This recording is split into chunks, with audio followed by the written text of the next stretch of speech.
Then come in and settle somewhere comfortable. Here's a thought worth sitting with tonight. Love, the real kind, doesn't leave you wondering whether you matter.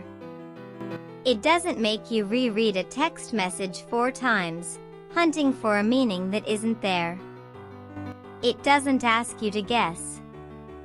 If you find yourself constantly checking for warmth, for reassurance, for proof that isn't romance working the way it's supposed to, that's a question you shouldn't have to keep asking. Tonight, let's talk about what certainty actually feels like. There's a particular kind of tired that comes from loving someone who keeps you guessing.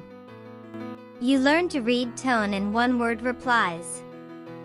You rehearse conversations before they happen, and replay them after, checking for what you might have done wrong.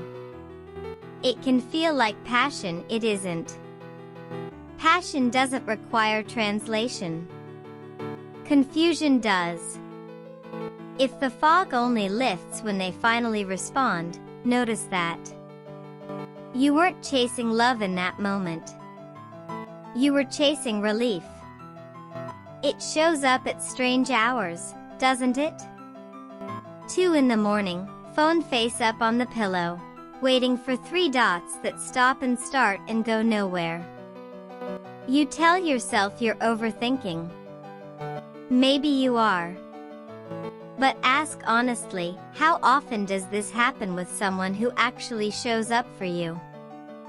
Real affection doesn't run cold without warning and then reappear like nothing happened.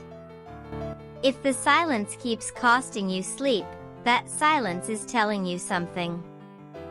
We're taught, somewhere along the way, that the ache of missing someone is proof of how much we love them. That the harder it is, the realer it must be.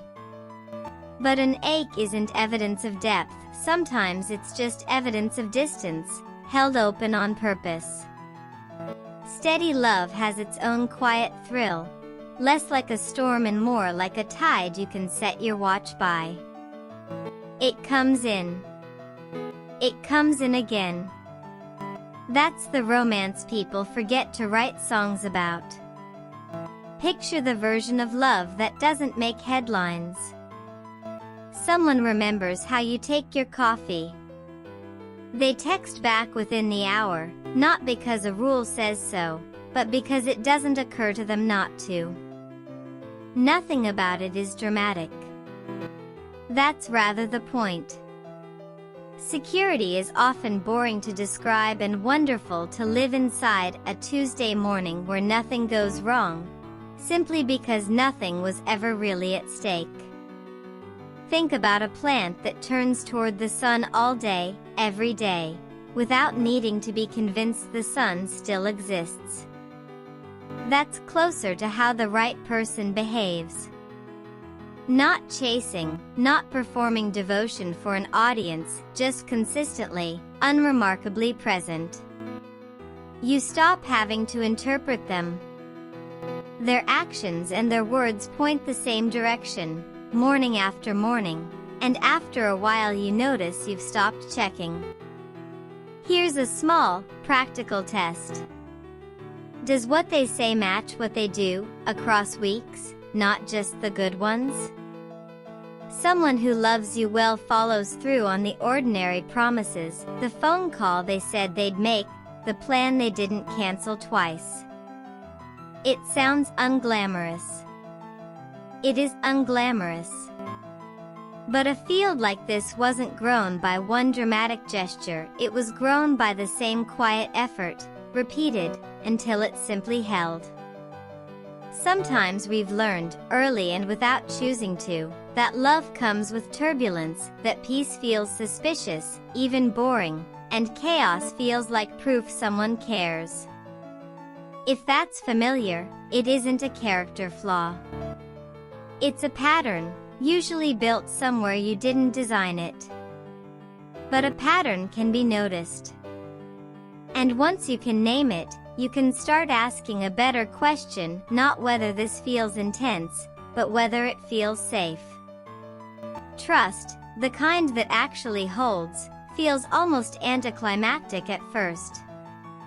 You say something honest and nothing bad happens. You're apart for a weekend and nothing shifts when you're back together. There's no performance to keep up, no anxious little audit running in the background. It's closer to floating than to swimming. The water is simply doing the work of holding you, and you stop having to kick so hard. A secure person can give you room without it. Meaning distance.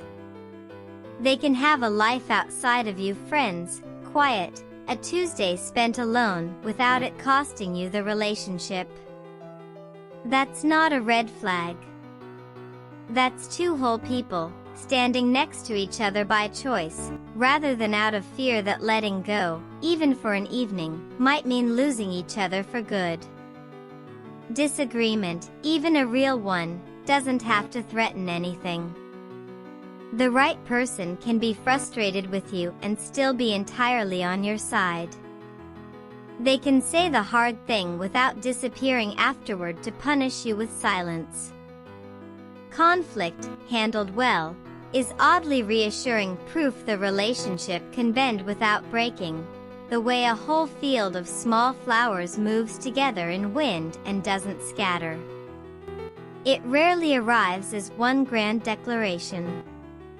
More often it's built from dozens of small, almost forgettable moments, the seat saved, the ride offered before you asked, the joke they still remember from months ago. None of them alone would convince you of anything. Together, they add up to something you don't have to question, the way 100 small lights, seen at once, red as one steady glow. Some of this is about them. A fair amount of it is about you, about deciding, quietly and without drama, that you're someone worth being certain about. Not chased, not managed, not kept slightly unsure to stay interesting. Just chosen, plainly, on ordinary days.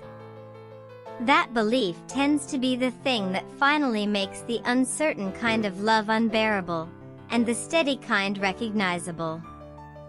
So here's the whole of it, in one line.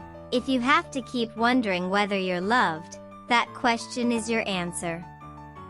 The right person doesn't leave you guessing, they leave you certain, in the unremarkable, everyday way that certainty actually feels.